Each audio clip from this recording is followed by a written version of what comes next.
How do we start healing intense abandonment trauma, abandonment wounds? How do we start healing that?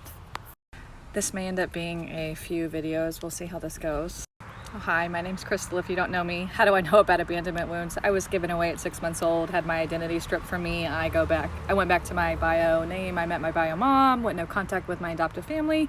Okay, that's a little bit about me. That's how I'm good at energy decoding. This is how I know what I'm talking about. I've walked my walk, so I like to share it with you all.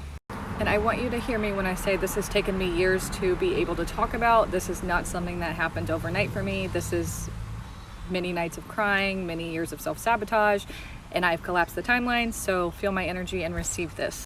But with abandonment wounds, there is this paradox and this juxtaposition within that, meaning we have to sometimes abandon the parts of us that crave the abandonment. And I know you're probably like, what? This just went over my head. There are parts of me that want that part of the story validated to such an extreme degree that they don't want to be saved. Because if I saved them, those parts of me would cease to exist and they wouldn't have control over my story that I've healed from. And there's so many exercises I can give you. I'm going to recommend my ebook that I'm releasing soon about healing tips that I have. But really, it's about sitting with yourself. And I know everyone says this, but you have to be willing to collapse your timeline. So what I've done is I have actually imagined myself being abandoned at 6 months old so many times, and I have PTSD and CPTSD from this. So don't mishear me. Like this is hard work. I've done therapy. I've done all of the things. I have my own certifications. NLP and EFT have been more effective for me personally than any therapist ever was, but everyone has their own thing. I'm not a medical doctor. I'm not claiming any of that. I'm just telling you what worked for me.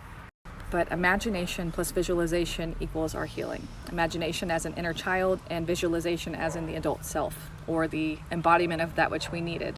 So if you can imagine, and this is hard, this was hard for me. I had to go to the parts of me losing my mother, her signing the paperwork saying 3 is too many and selling me for drugs. I have had to sit with this so many times to be able to speak on this and not cry hysterically online. And abandonment wounds are so hard, they really are. So we have to validate it, right? We have to validate how painful it is to not have our needs met, to lose our mother, to not have them be the version that we needed them to be. But I have imagined myself so many times where I was tired of that story that was ruining my life, where I pretended to be the mother that I needed, and I pulled myself out of my adoptive home. And I imagined myself in a whole new environment, and I created a new timeline for myself. I imagined it enough times that I healed my energy because my attention became a new reality for me. Stay tuned for part 2. This is going to be a 2-parter, or maybe 3.